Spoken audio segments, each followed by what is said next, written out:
وَنُؤْمِنُ بِالْكِرَامِ الْكَاتِبِينَ فَإِنَّ اللَّهَ قَدْ جَعَلَهُمْ عَلَيْنَا حَافِظِينَ. That we have faith in the noble recording angels. For Allah has appointed them over us as guardians.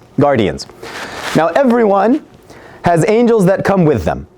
They write down your deeds, and there are angels that are appointed to protect you.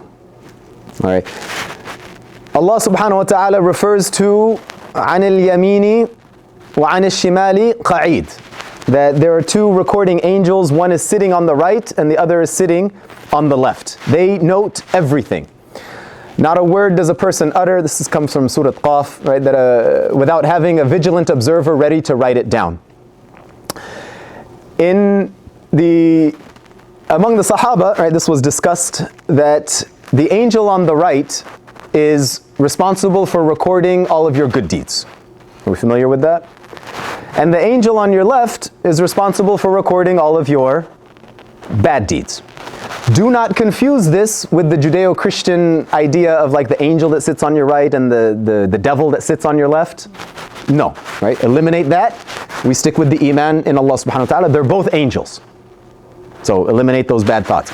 They're both angels. The angel on the right and the angel on the left are recording your good and your bad deeds. Everything. Kiraman katibin. Ya'lamuna ma taf'alun. They know everything that you're doing. Al-Ahnaf bin Qais radiallahu anhu, he actually mentions that the angel on the right is the supervisor over the angel of the left. This is something I want to note here, this idea of supervision of angels. There is a hierarchy among the malaika. And this is something that's going to be necessary for us to understand in a few points. There's a hierarchy among the malaika. You've got like the CEO of the angels, that's Jibreel alayhi salam. Right? He's like right after Allah subhanahu wa ta'ala. Jibreel is the Jabarut of Allah. He's the actor of the power of Allah subhanahu wa ta'ala, however Allah chooses to do so. You've got then like a tier of angels. Primarily we say those are the ones that are mentioned in the Quran. Malik, the holder of the gates of hellfire. You've got the Israfil, right? The one that'll blow the horn in order to bring an end to the world. And then you've got like another tier of angels that don't necessarily have names, but they have specific titles or duties. So for example, the angel that is responsible for bringing wind, the angels that are responsible for holding up hellfire, the angels that are responsible for holding the arsh of Allah subhanahu wa ta'ala, however Allah chooses to have that happen. The angels that, right, there's another, the angel of death, for example, Malakul Maut. Actually, we're going to get to that in a second. We'll talk about وَنُؤْمِنُ بِمَلِكِ الْمَوْتِ. But there is a hierarchy.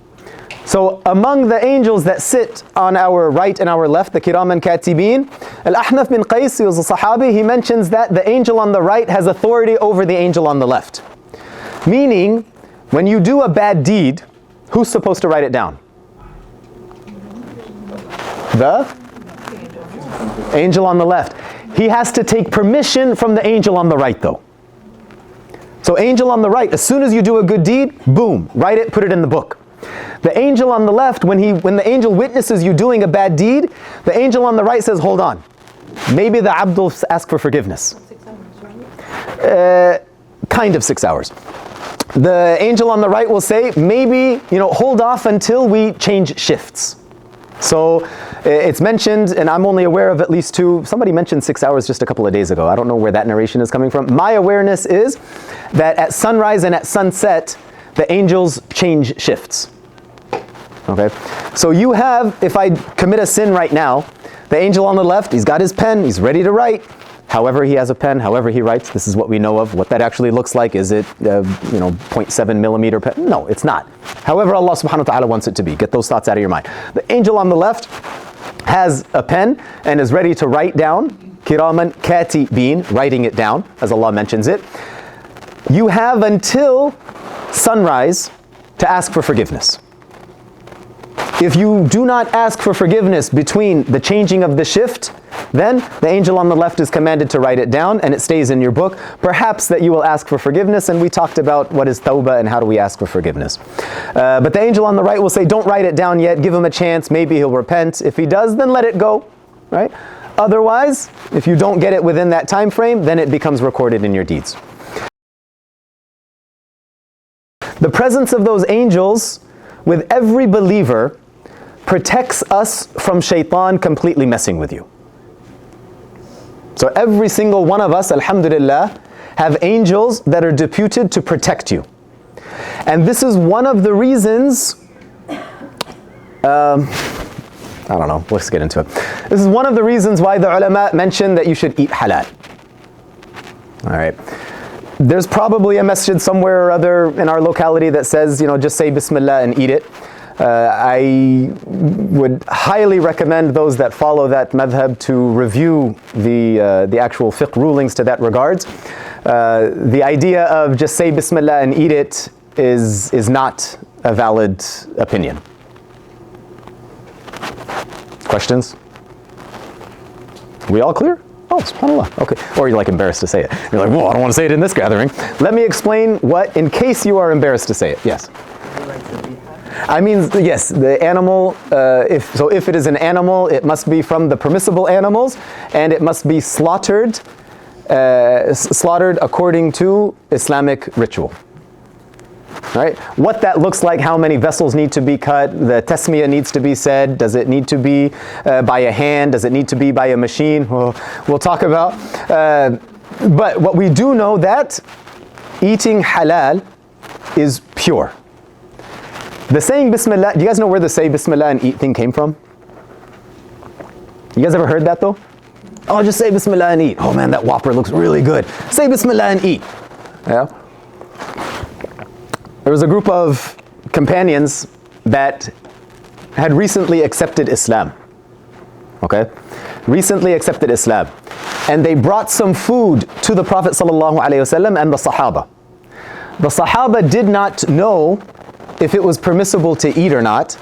So Rasulullah ﷺ said, say Bismillah and eat it. Okay? Who brought the food?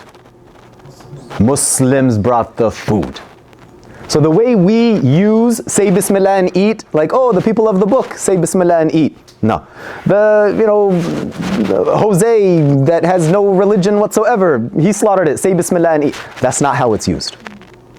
Okay. What that actually tells us is, I'm looking at the time.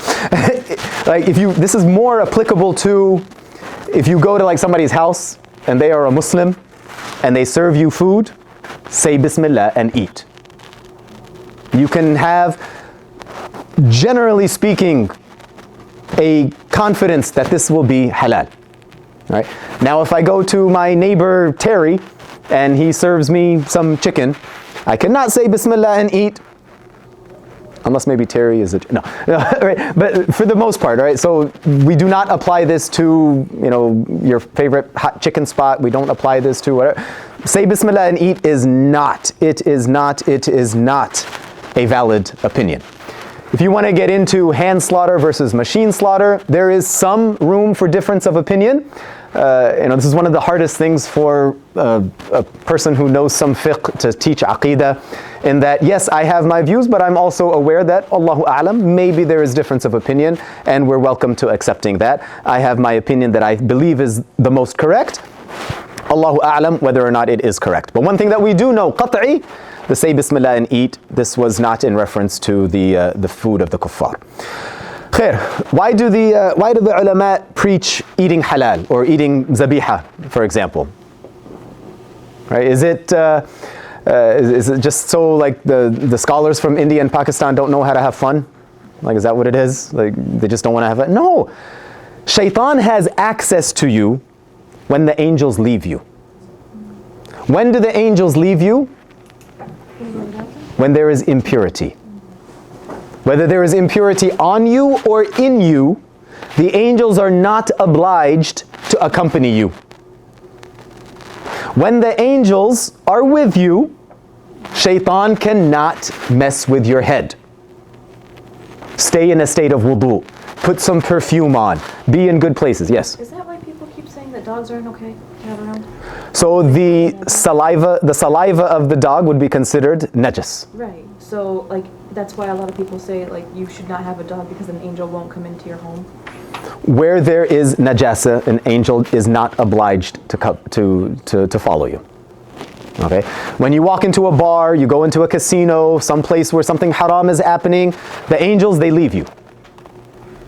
Right? When you have najasa on you or in you, the angels will leave. When you commit zina, the angels will leave. On the flip side, right, when you're in a state of wudu, right, when you go to the masjid, when you wear perfume, right, you smell nice, right? It's not as hard as like praying tahajjud. You don't have to, you don't have to be like, alpha level, or I guess sigma level, or whatever the term is now. You don't have to be that level believer to get company of the angels. Just put on some nice perfume. It's easy. Your wife will like you too. Like, just put on some perfume. It'd be nice.